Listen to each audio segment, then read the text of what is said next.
다 같이 한 목소리로 합독하겠습니다. 내가 기도할 때에 기억하며 너희로 말미암아 감사하기를 그치지 아니하고 우리 주 예수 그리스도의 하나님 영광의 아버지께서 지혜와 계시의 영을 너희에게 주사 하나님을 알게 하시고 너희 마음의 눈을 밝히사 그의 부르심의 소망이 무엇이며 성도 안에서 그 기업의 영광의 풍성함이 무엇이며 그의 힘의 위력으로 역사하심을 따라 믿는 우리에게 베푸신 능력의 지극히 크심이 어떠한 것을 너희로 알게 하시기를 구하노라. 그의 능력이 그리스도 안에서 역사하사 죽은 자들 가운데서 다시 살리시고 하늘에서 자기의 오른편에 앉히사 모든 통치와 권세와 능력과 주권과 이 세상뿐 아니라 오는 세상에 일컫는 모든 이름 위에 뛰어나게 하시고 또 만물을 그의 발 아래에 복종하게 하시고 그를 만물 위에 교회의 머리로 삼으셨느니라. 교회는 그의 몸이니 만물 안에서 만물을 충만하게 하시는 이의 충만함이니라. 아멘. 네, 새해 복 많이 받으세요. 네, 설입니다. 우리나라가 사람이 가지는 축복은 새해를 두 번이나 맞이한다는 것 같습니다. 설이 되면 부모님께 세배도 하고 또 덕담을 듣기도 합니다. 오늘 말씀이 새해를 맞이해서 하나님 우리 아버지께서 여러분에게 주시는 덕담이기를 바랍니다. 그래서 새해에 우리가 어떻게 무엇으로 살아야 할지를 알게 하시고 깨닫게 하시는 하나님이 주시는 귀한 덕담이 되기를 주님의 이름으로 축복합니다. 오늘 본문은 에베소 교회를 향한 바울의 기도입니다. 에베소 교회는 바울의 선교 사역에서 매우 핵심적인 역할을 했던 교회예요. 에베소는 아시아의 최대 도시였죠. 바울은 에베소에서 그의 선교 기간 한 20년 정도 되는데 20여 년 되는 그의 선교 기간 가운데에서 가장 오랜 3년을 체류하며 사역했습니다.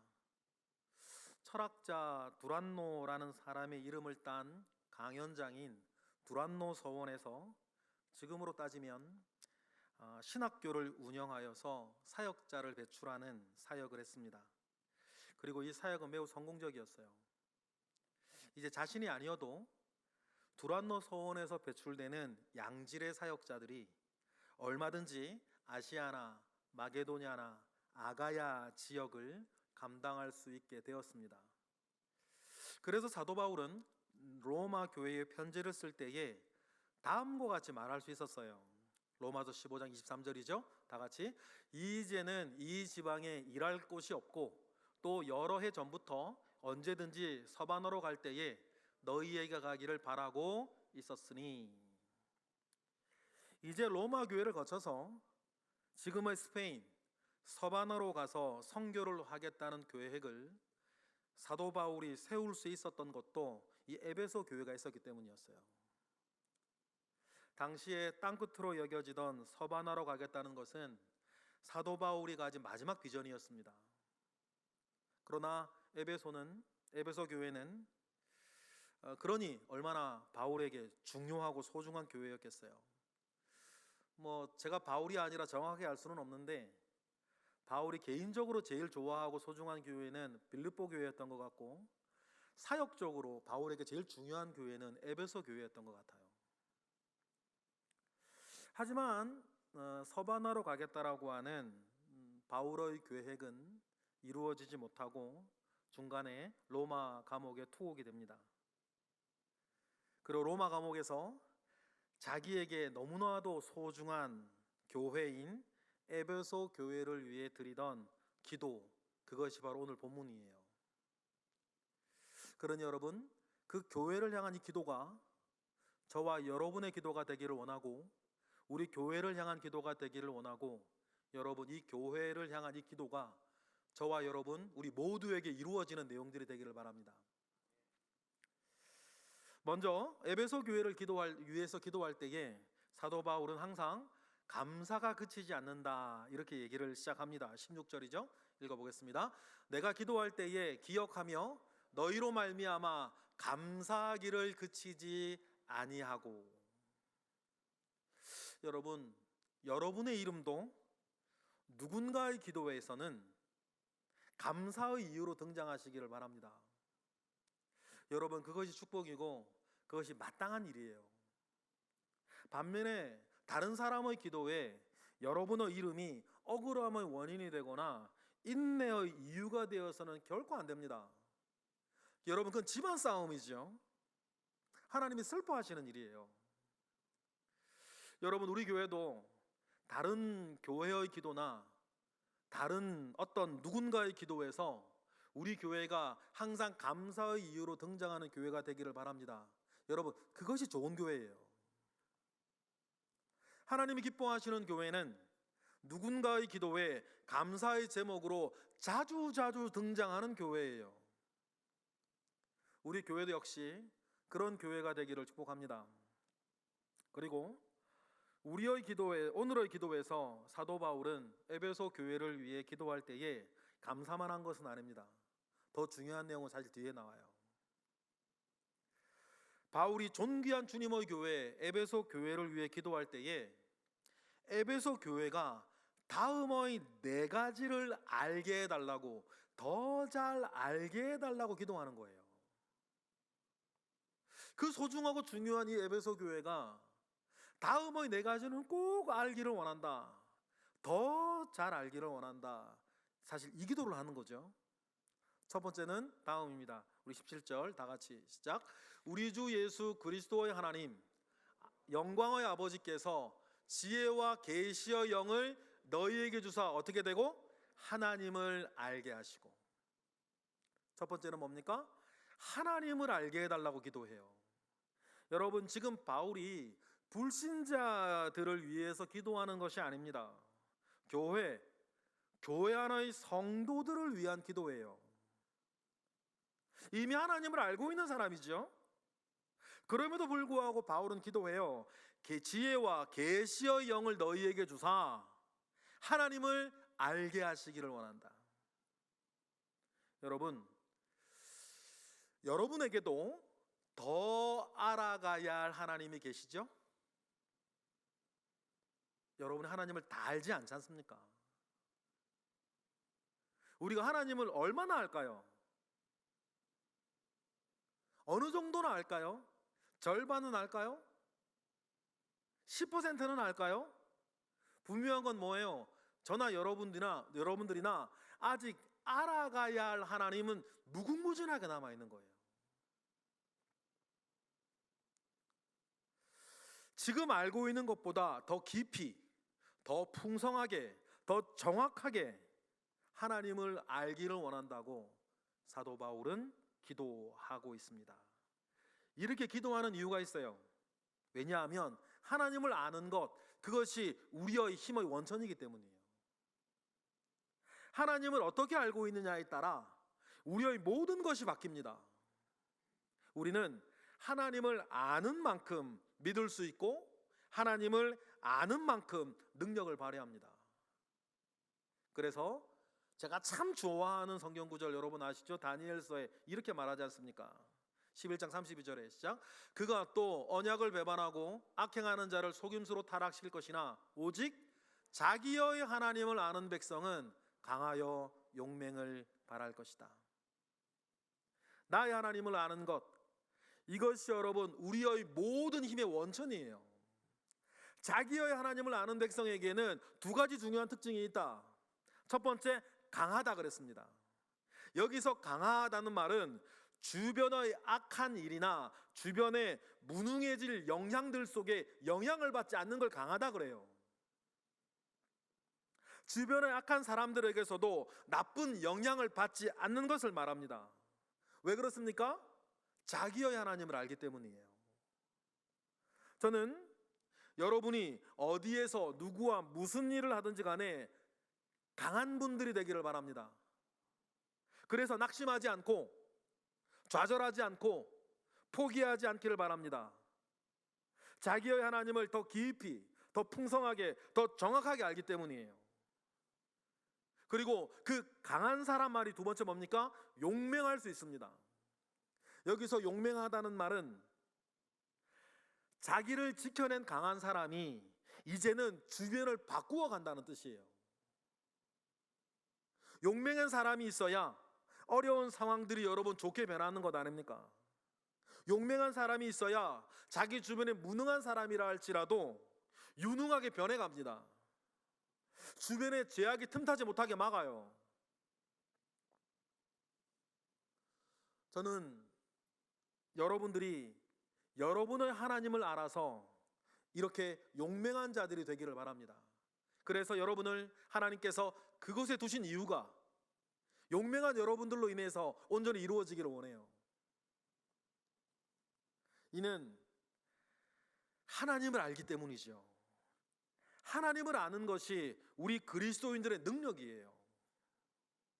하나님을 아시되 더욱더 깊이, 하나님을 아시되 더욱더 풍성하게, 하나님을 아시되 더욱더 정확하게 여러분 알아가시는 저와 여러분 되시기를 바랍니다. 바울은 에베소 교회가 이렇게 되기를 원해요. 두 번째와 세 번째 구하는 것은 한 절에 같이 있으니 우리 같이 읽어보겠습니다. 18절이에요. 다 같이 읽어보겠습니다. 너희 마음의 눈을 밝히사 그의 부르심의 소망이 무엇이며 성도 안에서 그 기업의 영광의 풍성함이 무엇인지를 알기 원하는 거예요. 두 번째가 부르심의 소망이 무엇인지 알기 원하는 것이고, 세 번째가 기업의 영광의 풍성함이 무엇인지 알기를 원한다는 것입니다. 그러면서 두 번째인 부르심의 소망이 뭘까요? 우리를 어디에서 부르셨고 또 불러내셔서 어떤 소망을 주셨다는 것일까요? 이것이 무엇을 말하는지 바울이 디모데에게 썼던 편지에 정확하게 나와 있어요. 디모데후서 1장 9절 10절이죠. 우리 다 같이 읽어보실까요? 하나님이 우리를 구원하사 거룩하신 소명으로 부르심은 우리의 행위대로 하심이 아니요 오직 자기의 뜻과 영원 전부터 그리스도 예수 안에서 우리에게 주신 은혜대로 하심이라. 이제는 우리 구주 그리스도 예수의 나타나심으로 말미암아 나타났으니 그는 사망을 패하시고 복음으로써 생명과 썩지 아니할 것을 드러내신지라. 먼저 우리 부르심의 소망은 이렇게 먼저 이야기를 시작하는 거예요. 우리의 행위, 우리가 잘했거나 잘나서가 주어진 것이 아니라 값없이 주신 선물, 은혜라고 말하면서 그것은 예수께서 우리에게 나타나셔서 주신 것이래요. 아직 무엇인지는 안 나왔어요. 이유를 설명하는 거죠. 경위를 설명하는 거예요. 그렇다면 여러분, 그 은혜라는 건 무엇입니까? 10절 다시 한번 띄워주실래요? 그건 뭐냐면 사망을 패하시고 복음으로써 생명과 썩지 아니할 것을 드러내신 이것에 우리를 불러셔서 여기에 두셨다는 거예요. 결국 그래서 우리는 이 세상의 모든 것처럼 죽으나 우리는 죽지 않고, 이 세상의 모든 것처럼 결국에는 썩어지나 우리는 썩어지지 아니하는 것으로 여러분 우리를 부르셨다는 거예요. 여러분 이것이 결국에는 썩어져 없어질 우리에게는 최고의 소망이 됩니다. 이것을 간단하게 얘기하면 영생으로의 부르심, 생명의 부활로의 부르심, 그것이겠죠. 그리고 주님이 말씀하신 것처럼 나를 믿는 자는 죽어도 살겠고 살아서 나를 믿는 자는 영원히 죽지 아니할 것을 너희가 믿느냐? 또 하나님의 아들을 음성을 듣는 자는 듣고 살아나리라 말씀하신 그 말씀의 부르심. 여러분 이것이 우리가 불신자들과 다른 것이에요. 여러분 우리에게는 영생이 있습니다. 죄의 싹신 사망에서 우리를 불러내어서 영원히 살아갈 사람이 되게 하신 거예요. 이 사실이 우리에게 확실히 체험되어지지 아니하고 아직은 믿음의 영역 안에 있으니까 부르심의 소망이라 그러는 거예요. 우리를 하나님의 자녀로 불러 죽음을 극복하게 하신 복음을 이 모든 믿는 자에게, 우리에게 있다는 사실이죠. 사도 바울은 에베소의 교인들이 이 사실을 더 확실하게 알게 되기를 기도하고 있습니다. 이 사실을 확실하게 알면 알수록 세상의 일에 흔들리지 않고 부르심에 합당한 삶을 살 수 있기 때문이에요. 그리고 세 번째는 성도 안의 기업의 영광의 풍성함이 무엇인지를 알게 해달라 그래요. 여러분, 우리 그리스도인들은 장차 하나님의 나라에서 받게 될 기업의 영광이 있습니다. 쉬운 표현으로는 유산을 상속받는다는 얘기예요. 하나님께서 자녀된 우리에게 주시는 유산은 다른 것이 아니라 영원한 하나님의 나라입니다. 이 세상의 무엇과도 비교할 수 없는 영광된 나라를 우리에게 주신다는 거예요.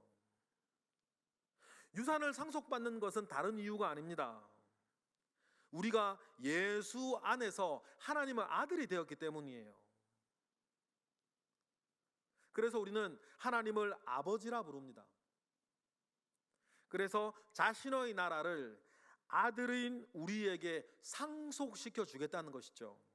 갈라디아서는 이걸 이렇게 표현합니다. 갈라디아 4장부터 시작. 너희가 아들이므로 하나님이 그 아들의 영을 우리 마음 가운데 보내사 아빠 아버지라 부르게 하셨느니라. 그러므로 내가 이후로는 종이 아니요 아들이니 아들이면 하나님으로 말미암아 유업을 받을 자니라. 여러분, 이것이 우리에게 있습니다. 여러분, 저는 이 땅에서 아무것도 상속받을 것이 없는 사람이에요. 이건 저는 저한테는 사실이죠. 요즘 시대에서 여러분, 이것은 뭘 말하는 거냐면 부모의 도움으로 앞으로 사회적으로나 경제적으로 더 한 단계 올라갈 기회가 저한테는 없다는 뜻이에요.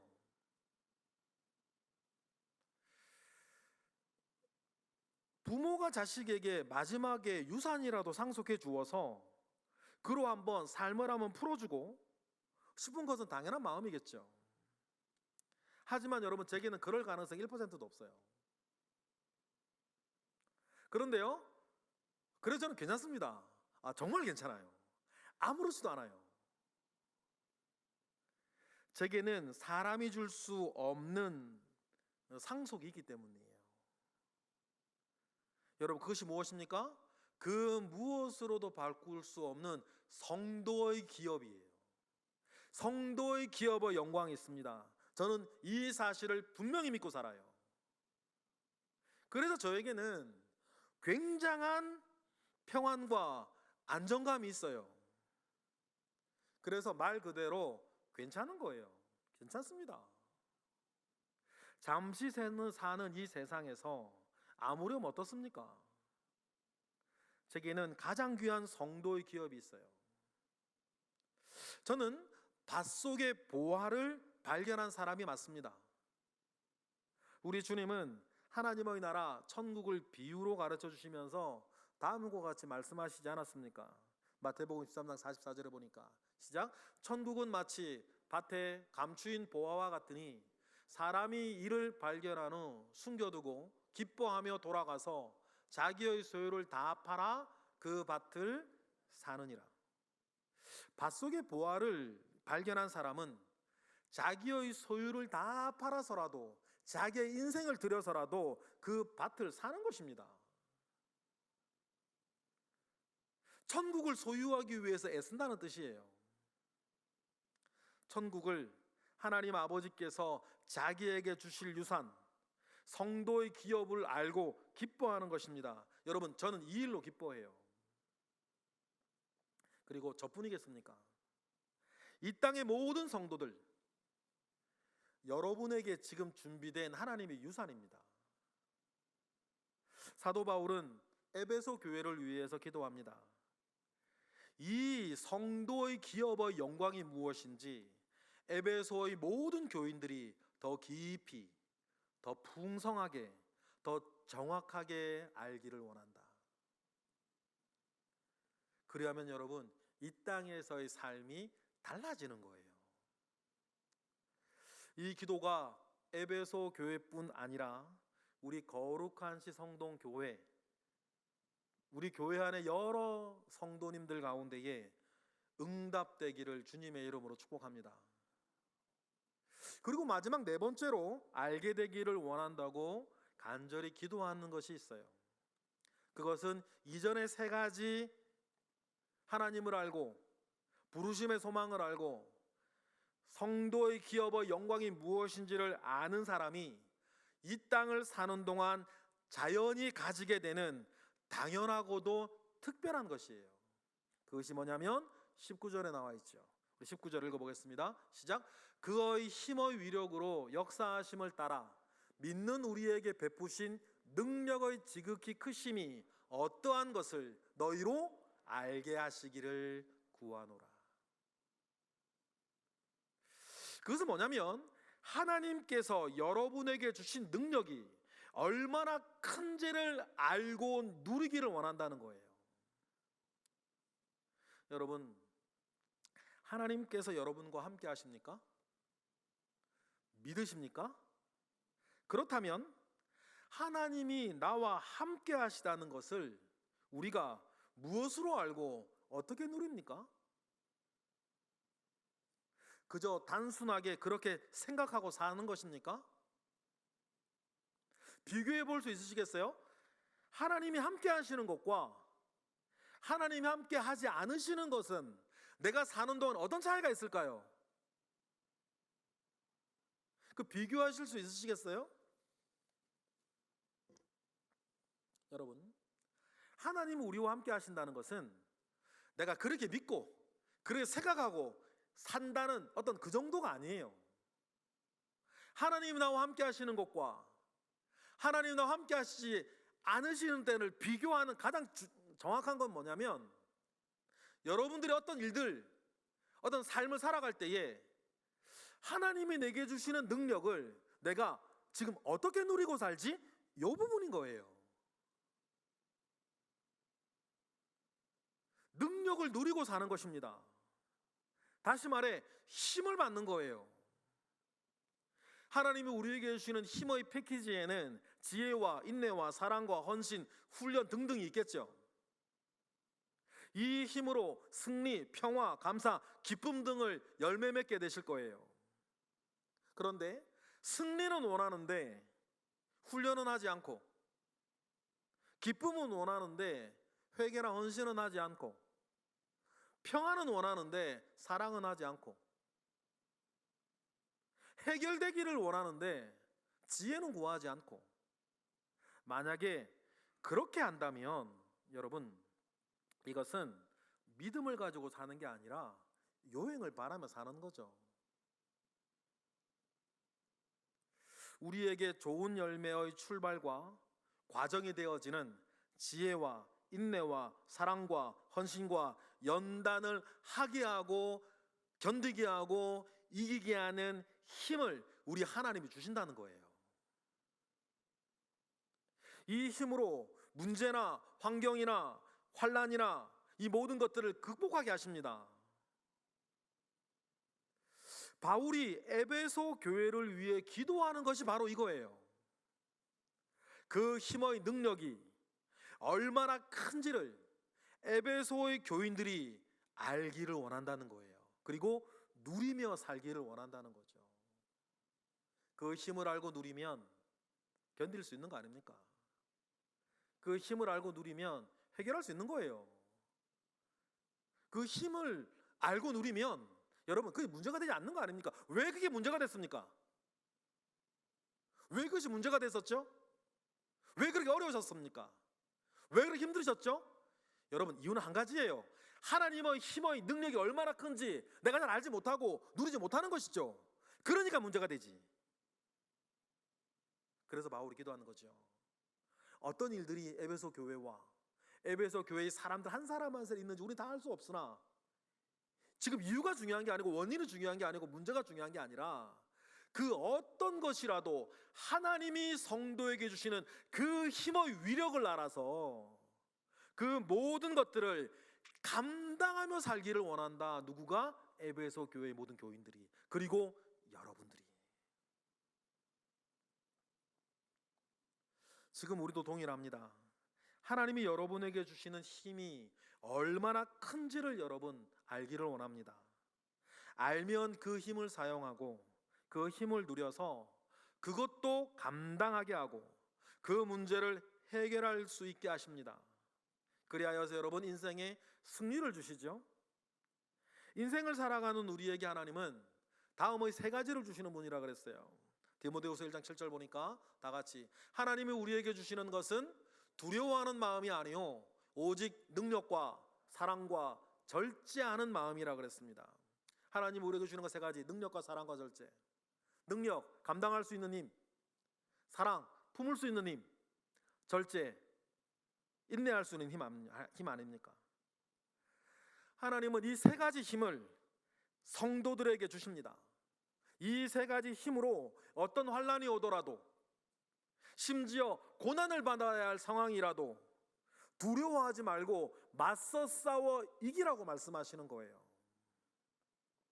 그러니 이 이야기라는 디모데에게도 지금 바울이 말하는 거죠. 1장 3절에 뭐라 그럽니까? 디모데에게 두려워하지 말고 말하죠. 시작. 그러므로 너는 내가 우리 주를 증언함과 또는 주를 위하여 갇힌 자 된 나를 부끄러워하지 말고 오직 하나님의 능력을 따라 복음과 함께 고난을 받아도 괜찮다는 거예요. 왜요?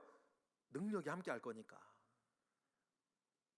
여러분, 죄나 악이나 문제가 여러분에게 찾아왔을 때에 도망다니면 계속 끌려다녀야 돼요. 악한 일, 악한 상황을 만난다면 가장 먼저 생각해야 할 것은 그 악에게 계속 끌려다니지 않을 큰 결정을 하는 거예요. 그 결정 때문에 당장은 부끄러움을 당해야 하고 그 결정 때문에 당장은 피해를 본다 할지라도 중요한 것은 부끄러움이나 피해가 아니라 더 이상 내가 악에 끌려다니지 않는 결정을 하셔야 되는 거예요. 지난주에 어떤 분을 만났어요. 행악자를 만나서 큰 범죄에 노출이 되었고 지속적으로 협박을 받는 분이셨어요. 그는 두려워하고 있었어요. 이 모든 것들이 드러나게 됐을 때 내가 당하게 될 부끄러움이나 그 망가질 체면이나 이런 모든 것들 때문에 두려워하는 것이에요. 그래서 계속 협박에 끌려다니는 거 아닙니까? 두려워하고 있었고 어찌할 바를 몰라 허둥대고 계셨어요. 여러분, 여기서 가장 중요한 건 두 가지예요. 첫 번째, 두려워하지 않는 것입니다. 그리고 어떤 희생을 치르더라도 다른 죄악에 계속 끌려다니지 않겠노라 결정하는 거예요. 그래서 먼저 악한 일의 사슬을 끊어내는 것이 먼저고 그 다음 회복의 하나님께 은혜를 구하는 것입니다. 그래서 이를 위해서 먼저는 고난을 당해야 하는 것이라면 하나님께 모든 것을 맡기고 고난을 피하지 않는 것이에요. 그리 상담해주고 기도하며 그 고난에 동행할 것을 약속을 해드린 시간이었어요. 여러분, 우리가 이런 이야기를 할 수 있는 것도 하나님은 우리에게 능력과 사랑과 절제를 주시는 분이기 때문이에요. 바울이 기도합니다. 하나님이 주시는 이 힘이 얼마나 큰 것인지를 너희가 알기를 원한다. 그러니 두려워하지 말고 겁내지 말고 나아가 싸워 맞닥뜨리라는 거죠. 여러분, 오늘 저도 여러분에게 이 말씀으로 여러분을 축복하고 싶어요. 두려워하지 마시고 하나님께서 여러분에게 이미 주신 그 힘이 얼마나 큰지를 알고 당당히 나아가시기를 바랍니다. 하나님이 주시는 힘으로 자신에게 들이닥친 악한 상황을 극복해낸 사람들이 성경에 참 많이 나와요. 누구를 뭐 이렇게 세워놔도 얘기할 수 있지만 잘 알려진 사람 한 사람만 얘기하면 요셉 아닙니까? 요셉은 형들에게 인신매매를 당하고 보디바르의 집에 노예로 팔려갔습니다.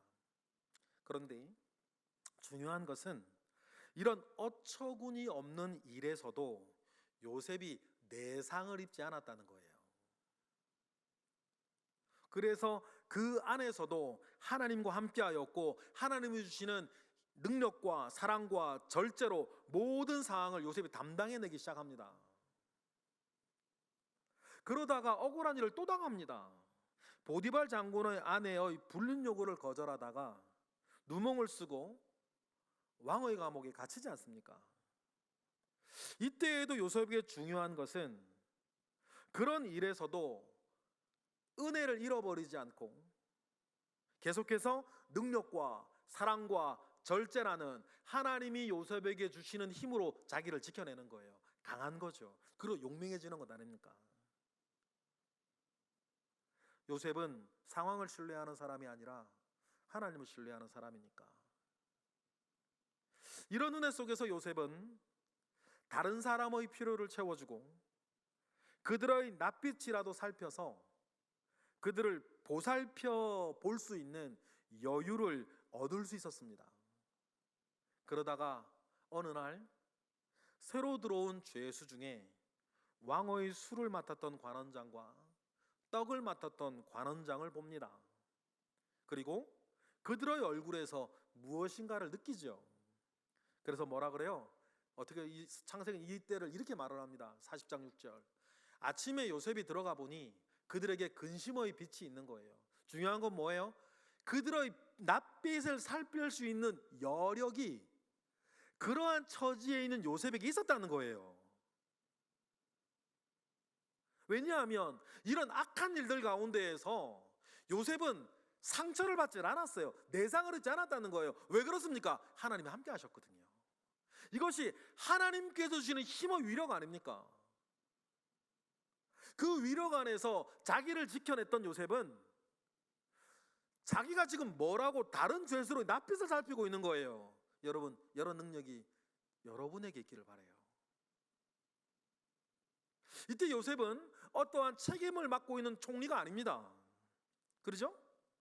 그런데도 개의치 아니하고 그들을 보살필 힘이 요셉에게 있었다는 게 중요해요. 그래서 그들에게 묻지 않습니까? 40장 7절에 제가 읽어볼게요. 요셉이 그 주인의 집에 자기와 함께 갇힌 바로의 신하들에게 묻되 어찌하여 오늘 당신들의 얼굴에 근심의 빛이 있나이까? 여러분 아시다시피 이 질문 하나가 요셉의 인생의 역전의 발판이 됩니다. 얼핏 보면 이 일은 애굽의 총리가 되는 일과는 아무 상관없는 일이에요. 그리고 호의를 베풀어도 요셉이 잘 보여도 되돌아올 것이 없는 사람들입니다. 그리고 여러분 좀 전에 얘기한 것처럼 지금 요셉의 처지도 한가롭게 다른 사람의 낯빛을 좀 살필 처지가 아니지 않습니까? 하지만 요셉에게는 그럴 힘이 있었어요. 능력과 사랑과 절세 속에서 자기를 지키는 강함과 주변을 바꾸어가고 사람을 보살필 수 있는 용맹함이 하나님이 주시는 능력 안에서 요셉은 그 능력을 누리고 있었다는 게 중요해요. 요셉의 성공 신화는 바로 이 일에서부터 출발했던 것입니다. 작은 일에 충성하는 자는 내가 내게 큰 일을 맡기리니 내 주인의 즐거움에 참여할지로다 라고 하는 그 말씀을 정확하게 지금 이루어가는 것 아닙니까? 여러분, 이러한 놀라운 역전의 비결은 다른 것에 있는 것이 아닙니다. 자기에게 있는 하나님의 지극히 크신 힘의 위력을 아는 거예요. 그 안에서 자기를 지키고 자신의 일을 어떻게 하든지 할 수 있는 것입니다. 이런저런 일들에서도 낙심하지 않고 좌절하지 않고 교만하지 않고 허세 부르지 않고 하나님의 능력을 누리며 사는 것이죠. 여러분, 이러한 은혜를 누리시는 여러분 올해가 되기를 바랍니다. 오늘 이 시간 2023년 이 새해를 다시 한번 우리 다짐하며 시작할 때에 하나님 아버지께서 새해 당일 여러분에게 주시는 덕담이에요. 여러분 이 말씀 붙잡고 여러분 올해 멋지게 사시길 바랍니다. 기도하겠습니다. 하나님, 감사와 영광을 올려드립니다. 크신 은혜가 이미 우리에게 있음을 믿습니다. 하나님을 믿고 하나님을 신뢰하여 하나님을 의지하고 그 힘의 위력을 알아 하나님 우리가 우리에게 주어진 삶을 잘 살아갈 수 있도록 올해 우리의 삶을 축복하여 주옵소서.